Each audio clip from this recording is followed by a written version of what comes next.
Chers amis, chers confrères, bonjour. Nous initions une formation continue online par webcast en urologie. Nous avons le plaisir de vous présenter la première session basée sur le dépistage du cancer de prostate. L'étude européenne ERSPC est actuellement la plus grosse étude sur le dépistage. C'est 8 pays européens avec un recul de 14 ans. Cette étude montre un très net bénéfice au dépistage avec une diminution de 21% du décès par cancer de la prostate. Pourtant, l'étude PLCO, étude américaine, n'avait pas montré en 2012 de bénéfice. Cette étude a été très critiquée par le fait que 50% des patients inclus dans l'étude avaient eu un taux de PSA antérieur au début de cette étude, et une réévaluation a montré que 80% des patients avaient eu en fait un taux de PSA pendant la période de l'étude. Les recommandations américaines qui étaient basées sur PLCO sont en train de changer, puisque l'US Preventive Task Force va modifier ses recommandations pour aller dans le sens du dépistage du cancer de la prostate.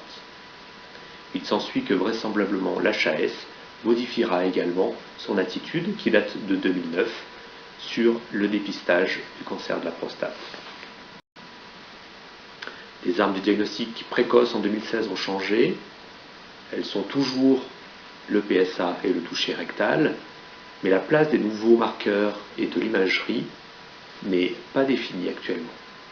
Pourtant, l'IRM est une méthode particulièrement robuste pour voir le cancer de prostate qui n'était pas visible jusqu'alors.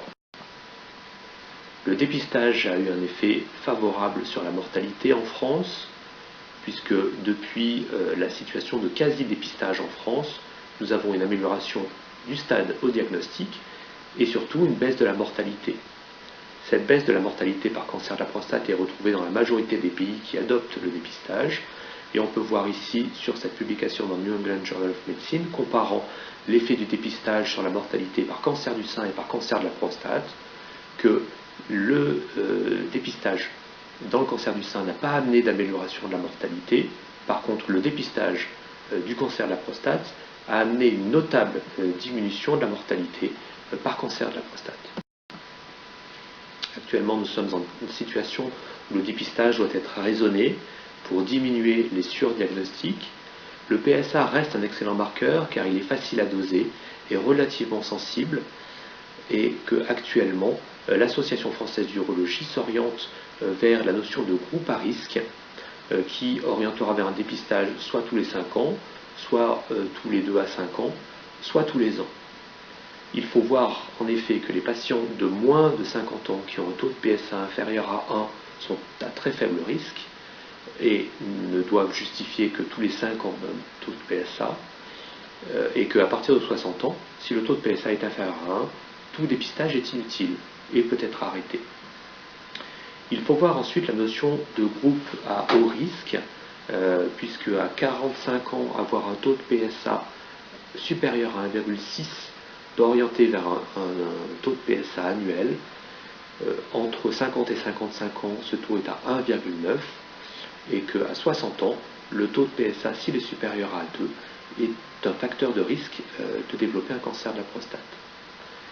Ces patients qui doivent avoir un dépistage annuel ne représentent que en fait 25% de la population. L'indication des biopsies de la prostate sera ensuite décidée sur une cinétique croissante ou une valeur absolue très importante.